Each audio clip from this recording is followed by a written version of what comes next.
This is Akashvani. In the program Spotlight, now we bring you a discussion on Operation Ajay and India's humanitarian aid for the Palestinians in Gaza.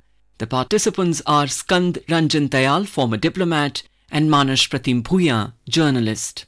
Ambassador Tayal, there has been mounting global concerns over the situation in Gaza that has arisen out of the Hamas-Israel conflict, with Israeli forces continuing their retaliatory airstrikes in Gaza following the unprecedented cross-border attack by Hamas on Israeli cities on October 7. Prime Minister Narendra Modi spoke to President of Palestinian Authority Mahmoud Abbas on October 19 and conveyed condolences over the deaths of civilians at a hospital in Gaza. Prime Minister Modi also reiterated India's long-standing principled position on the Israeli-Palestine issue. In the phone conversation, Prime Minister Modi also conveyed to President Abbas that India will continue to send humanitarian assistance for the Palestinian people. And 3 days after the phone conversation, India yesterday sent 38.5 tons of relief materials for Palestinian people. The consignments comprising medicines, medical equipment, and other relief materials were handed over to Egyptian Red Crescent in Egypt for onward transportation to Gaza. Ambassador Tayal, how do you see India's humanitarian aid to people of Palestine and what does it signal? In my view, there are three aspects of this Hamas-Israel or Palestine-Israel latest round of conflict. One, of course, is the terrorist attack by Hamas on 6th of October, which has been condemned by all, including our Prime Minister, that all acts of terrorism have to be condemned and no act of terrorism can be justified on any grounds. Second part of the problem is the humanitarian part, that Hamas is a terrorist organization, but there are 2 million people in Gaza and about 4 million in the West Bank. And the innocent civilians should not suffer in this conflict. Innocent civilians, both in the Israeli side and on the Palestinian side. And since there has been practically a siege of Gaza since 7th of October by Israel, and no aid was allowed to go in either from the Israel side or from Egypt side. Now, after a lot of effort by President Biden of the United States, by Prime Minister Rishi Sunak, who also went to Israel, and by a host of other countries, Arab countries, India, the aid now relief has started moving from Egyptian side to Gaza. So as soon as that started, India has sent that IAF C-17 plane, which you mentioned in your introductory remarks, and that shows India's very principled action. Whenever there is human misery in any part of the world, whether on account of natural disaster, as we saw in Turkey recently, after the Turkish earthquake, even when our relations with Turkey perhaps are not very, very good, but still we sent a whole team, earthquake relief team and a plane and relief material. And similarly, if the conflict is man-made, it's a war situation, there also we have sent this relief material to Gaza through Egypt, because that side is open. And hopefully our material will soon be able to be sent across the crossing to Gaza, because there are perhaps hundreds of trucks already lined up to cross the border. So it's a humanitarian gesture as well as a political gesture.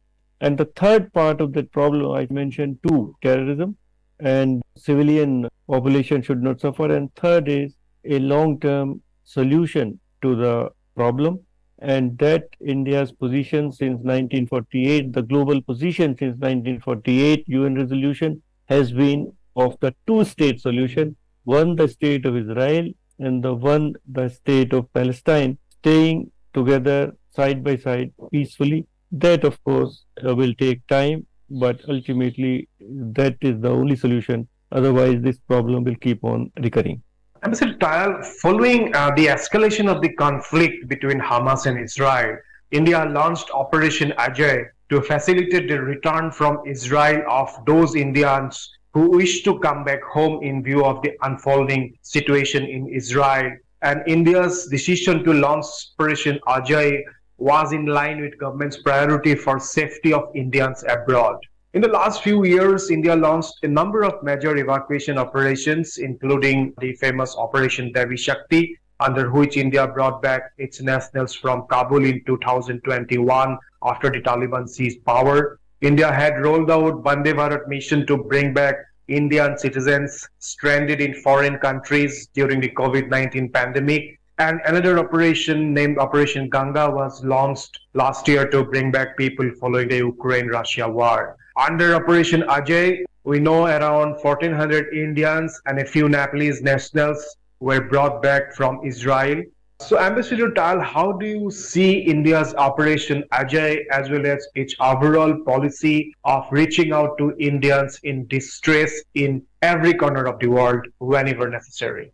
India has had this consistent policy that Indians abroad, NRIs abroad, they can depend on Mother India, Government of India, people of India, and all the resources of India if they are in trouble.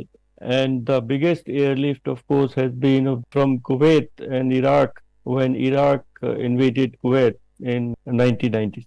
Now, this has now become such a great measure of confidence among the Indian passport holders abroad that the whole drill is now very well honed. There are planes of Air India which are mobilized, and there are now planes available with Indian Air Force also, which can bring back citizens from abroad wherever there is trouble.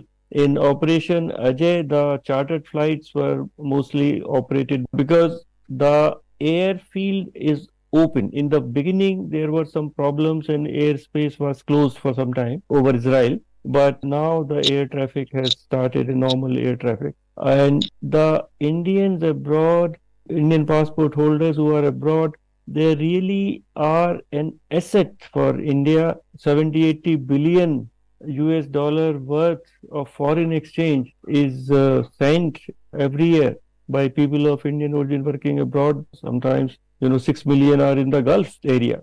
And any trouble in West Asia can also reach to them.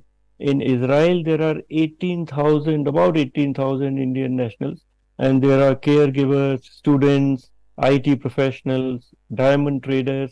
In fact, the problem in Israel is on the side of border of Gaza, and now it has started on the borders with Lebanon. The rest of Israel is quite peaceful, and anything can happen in such a situation, but it is unlikely that the conflict will grow to such an extent that it will reach all parts of Israel. So, yes, about 1,800 have come back. So, whoever wanted to come back, they have come back.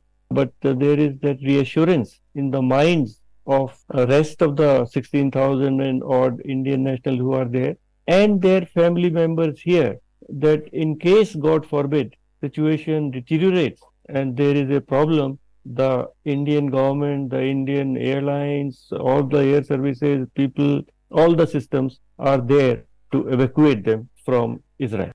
Mr. Tayal, again going back to the situation in Gaza, so what is your assessment of the overall situation in view of the Hamas-Israel conflict? The World Food Programme and the World Health Organization were among 5 agencies which described the situation in Gaza as catastrophic. So do you expect India to send more aid for Palestinian people? And what is your take on the overall unfolding situation there?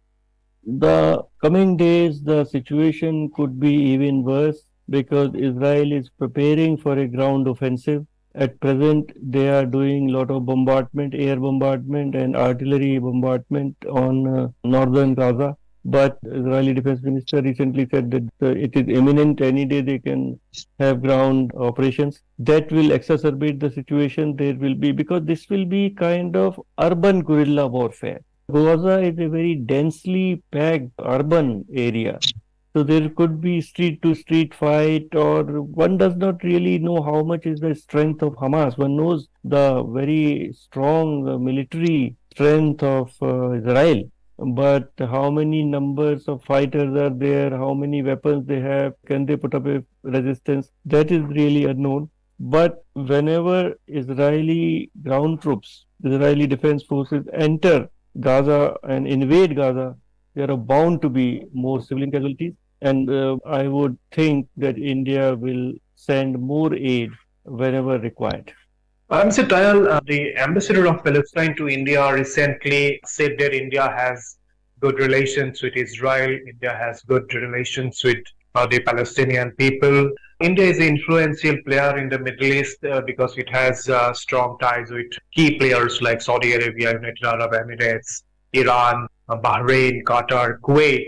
And India is also having good relations with big powers like the US, the European Union, the UK, France, Germany. So he was suggesting that India can play a role in diffusing the crisis. So what do you have to say about the suggestion by the Palestinian ambassador to India?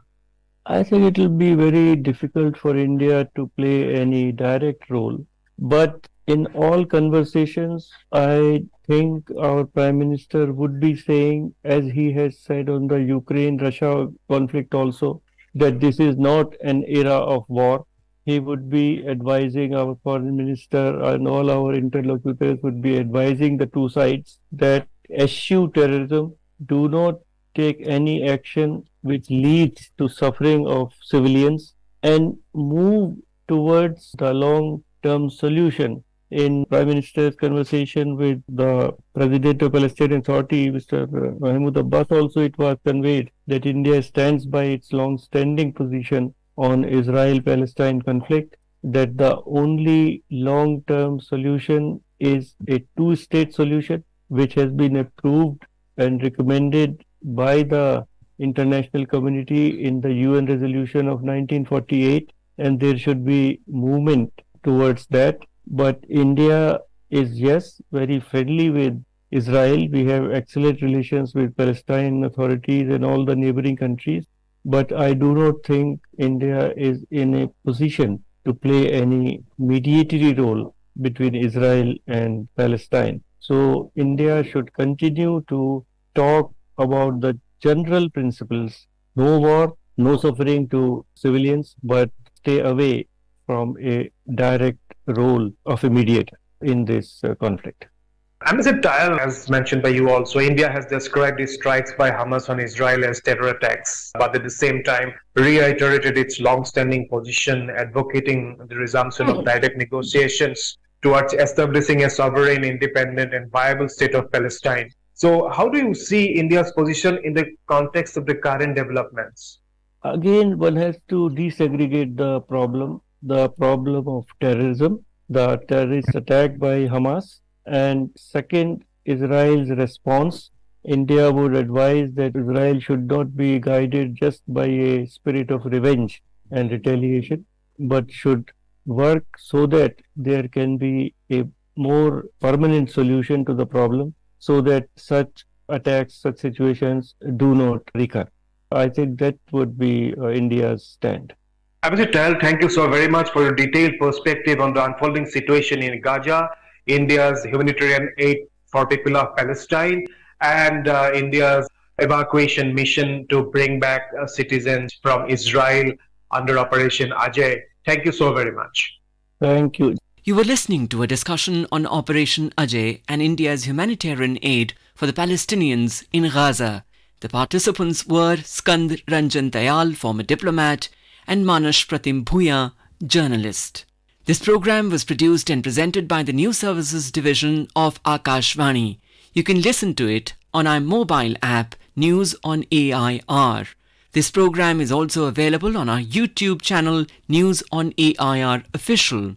You may share your feedback about this program through email at airnsdtalks@gmail.com or WhatsApp on 9289094044.